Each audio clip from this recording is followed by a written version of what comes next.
오늘은 종의 길이라는 제목으로 함께 말씀을 나누겠습니다. 우리가 지금 읽고 있는 이 이사야서에는 총 4편의 종의 노래가 기록되어져 있습니다. 이 노래들은 이 하나님의 구원의 역사를 실현시키기 위해서 하나님께서 특별히 예비하여 이 땅에 보내실 하나님의 종을 소개합니다. 이 종의 노래의 주인공은 바로 예수 그리스도이십니다.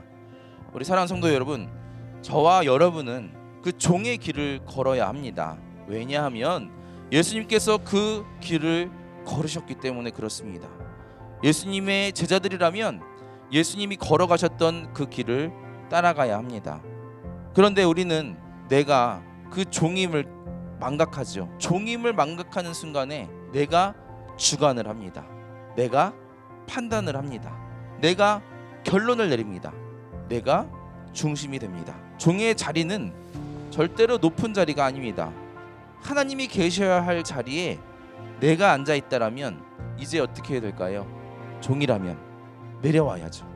종이기 때문에 반드시 그 자리에서 내려와야 합니다. 예수님께서는요, 철저히 이 종이 되는 길을 직접 보여주셨습니다. 예수님을 쫓았던 사람들이 항상 한 일이 있어요.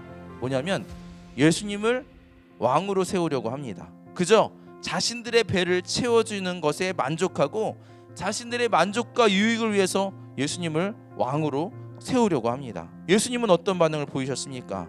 피하셨습니다. 저 산으로 올라가시니라.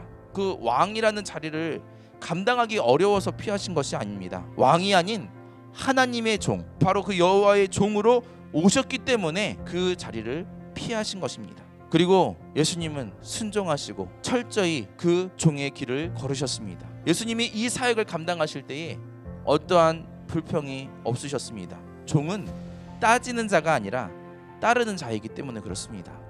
우리 사랑하는 성도 여러분, 예수님은 그 길을 걸으셨습니다. 십자가의 길은 종의 길입니다. 가장 낮은 자의 모습으로 오셨고 가장 낮은 자의 모습으로 십자가를 짊어지셨습니다. 저와 여러분은 예수님의 제자입니까? 또 하나님의 종이십니까?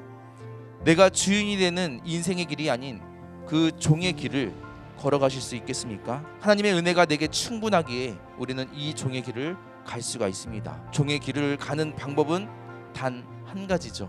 바로 오직 순종입니다. 처음에도 말씀드렸듯이 내가 주인의 자리에 앉아 있어서는 안 됩니다.